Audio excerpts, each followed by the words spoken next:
is pretty serious on kind of two levels: a personal level in terms of just a human being, and then also just I think the court's going a little far here, and they're not really thinking about how this is drastically going to harm lots of people's ability to be discovered on social media.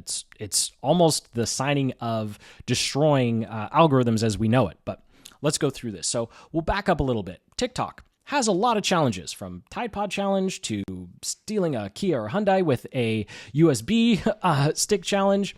Unfortunately, this latest one, the blackout challenge, is where teenagers thought it would be a good idea to try and pass themselves out. Unfortunately, a 10-year-old saw some of these videos, tried it for themselves, and accidentally took their own life. Now, I don't want to get into the whole, well, they're 10 and TikTok is supposed to be for 13, so how they get on the platform, blah, blah, blah. I think that's a discussion for another day.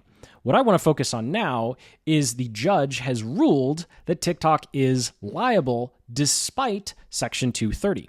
So we'll back up a little bit here.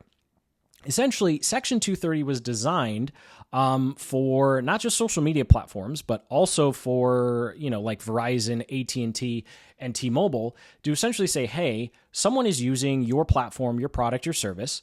You don't control necessarily what they post or share, and so we're not going to hold you liable if someone does something they're not supposed to, or shares something they're not supposed to, or claims they did something they're not supposed to on your platform. That's what Section 230 was. Like, hey, as long as it's not illegal and it's, within your terms of service and you're quote unquote being fair, which we could debate that for another day, then people can essentially post whatever they want.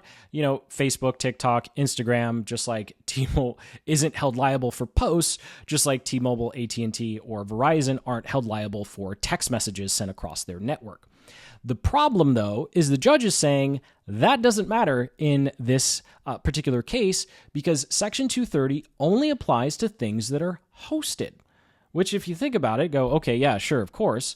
But the judge is saying it doesn't apply to algorithms. So here are two situations to really break this down, because it took me a while to wrap my head around what the judge was trying to say here and why this is so terrible for us as content creators, and paid advertisers. So let's say irresponsible content creator uploads blackout challenge and, someone hears about it from a friend. So they go to TikTok, they search blackout challenge, they find a couple videos, they do something and they accidentally harm themselves. TikTok, not liable, right? Because the person heard about it, presumably somewhere, and went and searched for the content, and TikTok just happened to be hosting the content. However, if the person presumably didn't know what the challenge was yet, they go to TikTok and they see it on their For You page, they click on it, they see the irresponsible content creator's video, and then they accidentally cause themselves harm, all of a sudden TikTok is liable because the algorithm suggested it. Just let that sink in for a moment. So if the algorithm suggests something that is not good, we'll just give a big label here and not get into the details, and then all of a sudden the platform is liable, which is really, really scary, because what this means is say goodbye to YouTube recommended, say goodbye to your Instagram feed, because all of a sudden, if this stands, the only content the social media platforms can show us without being liable is stuff we've asked for. So subscribers will matter again. Followers will all of a sudden matter again. That search box will all of a sudden matter again. But forget about anything that has to do with trending or recommended based upon what you've watched. Because according to this judge, as soon as an algorithm makes a suggestion, that is TikTok, Instagram, Facebook, whoever, YouTube, promoting that content, and whatever, awful things or not great things that happen as a result of someone watching that, all of a sudden, the platform's liable for it. Now, I don't want to, downplay the tragedy of the story.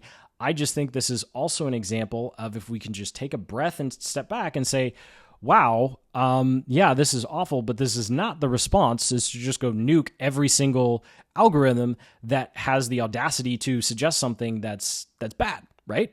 And so pretty much what this is going to lead to is, number one, we're going to go back to follower and subscriber-based feeds, because the algorithms can't recommend anything because they'll be held liable. Or number two, we're just going to see way more censorship than we already do see.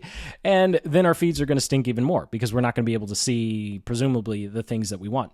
So either way, I do hope this gets struck down at a higher court because it opens up a can of worms, not just for social media platforms, but it also opens up a can of worms for us as content creators if we're using any sort of membership software and all of a sudden someone posts something that they're not supposed to, and then, it gets recommended or suggested, and then someone, gives us a slap lawsuit saying, hey, you know what? I was in your Facebook group or I was in your school or circle group, and the school or circle algorithm suggested this because it got upvoted, and, now I'm suing you. I know that sounds ridiculous, but this is kind of how these types of rulings start to snowball, and it winds up turning into something that nobody actually wanted. So I do hope that this door stays firmly closed despite how awful what happened is.